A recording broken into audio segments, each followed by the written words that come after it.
ఏపీలో విద్యారంగాన్ని ప్రైవేట్ పరం చేసేలా కుట్రలు జరుగుతున్నాయని ఉపాధ్యాయులు ఆందోళన వ్యక్తం చేస్తున్నారు. 3 నెలలుగా జీతాలు చెల్లించడం లేదంటూ టీచర్స్ రోడ్డెక్కారు. ఉపాధ్యాయ సమస్యలను పరిష్కరించాలని కర్నూలు కలెక్టరేట్ ఎదుట ఉపాధ్యాయ సంఘాల ఆధ్వర్యంలో ధర్నా నిర్వహించారు.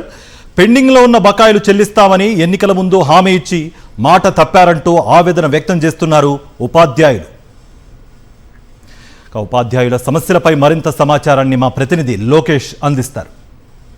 ఎన్నికల ముందు ఉపాధ్యాయులకు ఇచ్చిన హామీలను నెరవేర్చాలంటూ ఉపాధ్యాయులంతా పెద్ద ఎత్తున కర్నూలు కలెక్టరేట్ వద్ద ధర్నా చేస్తున్నారు. వారు ఎదుర్కొంటున్న సమస్యలను పరిష్కరించాలంటూ వారు డిమాండ్ చేస్తున్న పరిస్థితి కనపడుతుంది. ఈ అంశంపై మాట్లాడేందుకు ఈ యొక్క ఉపాధ్యాయుల సంఘాల నాయకులను వారితో మాట్లాడే ప్రయత్నం చేశాం. 2 నెలల నుండి జీతాలు రాకపోతే ఉపాధ్యాయులు చాలా ఇబ్బంది పడుతున్నారు కదా. 2 నెలల నుంచి జీతాలు రాకపోతే దాదాపు 50% మంది ఉపాధ్యాయులు బదిలీలు పొందారు. రీఅపోర్షన్మెంట్లో వాళ్ళ ప్లేస్ మారారు. ఇప్పటిదాకా అంటే ఆ ప్లేస్ మార్చడంలో, బదిలీలు చేయటంలో, నిరంకుశంగా వ్యవహరించడంలో ఉన్నటువంటి స్పీడు గవర్నమెంట్ రకరకాల టెక్నికల్ ప్రాబ్లమ్స్ చెప్తా ఉంది. అంటే ఉపాధ్యాయులపైన బోధనేతర పనులకు పెట్టడానికి ఏమో టెక్నికల్గా అన్నీ వాళ్ళకి సహకరిస్తాయి. కానీ ఉపాధ్యాయుల పొజిషన్ ఐడీలు సరిగ్గా సక్రమంగా పెట్టి జీతాలు ఇవ్వడానికి మాత్రం టెక్నికల్ సపోర్ట్ లేదు అని మాట్లాడుతూ ఉన్నారు. వాళ్ళకి చిత్తశుద్ధి లోపించింది ప్రభుత్వానికి. అందుకని 2 నెలలుగా, ఇది 3వ నెల కూడా, ఇక ఈ నెల కూడా అయిపోయింది కాబట్టి 3వ నెల కూడా వస్తూ ఉంది. ఈ పరిస్థితి గతంలో ఎప్పుడూ లేదు.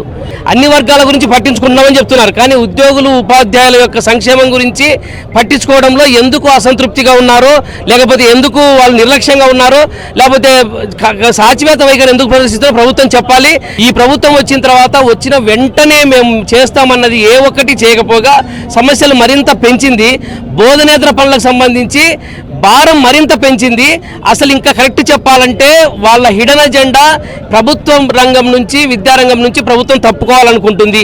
ఈ ప్రభుత్వ పాఠశాలన్నింటి ప్రైవేట్కి అప్పగించాలి. అసలు దీని నుంచి బాధ్యత తప్పుకుని ఈ ఉద్యోగులను, ఉపాధ్యాయుల్ని, ఇంకా ప్రభుత్వ పాఠశాలన్నింటినీ మూసివేయాలని చెప్పి ప్రభుత్వం అనుకుంటా ఉంది. దీనికి వ్యతిరేకంగా మేము పోరాటం చేస్తూ ఉన్నాము. ఈరోజు ఫ్యాప్టోగా రాష్ట్ర వ్యాప్తంగా అందరూ ఉపాధ్యాయులు ఉద్యమిస్తున్నారు. ఈ రోజు కనుక ప్రభుత్వం స్పందించకపోతే, అసలు ముఖ్యమంత్రి కాదు కదా, విద్యాశాఖ మంత్రి కూడా ఇంతవరకు ఒక సమావేశం ఏర్పాటు చేసిన పరిస్థితి లేదు. ఇదే పరిస్థితి కొనసాగితే వెంటనే రాష్ట్ర స్థాయిలో పెద్ద ఎత్తున ఉద్యమిస్తామని చెప్పి తెలియజేస్తా ఉన్నాం. ఏదైతే హామీలు ఇచ్చారో ఆ యొక్క హామీలను కూడా నెరవేర్చలేని పరిస్థితుల్లో ఈరోజు కూటమి ప్రభుత్వం ఉంది. కాబట్టి ఖచ్చితంగా ఈ యొక్క ఫ్యాక్టోని ఈ యొక్క చర్చలు పిలిచి మా సమస్యలను పరిష్కరించాలి. లేకపోతే రాష్ట్ర వ్యాప్తంగా పెద్ద ఎత్తున ఆందోళన చేయడానికి తాము సిద్ధంగా ఉన్నామంటూ ఉపాధ్యాయ సంఘాలు హెచ్చరిస్తున్న పరిస్థితి. కెమెరా శేఖర్ లోకే, సాక్షి టీవీ, కర్నూలు.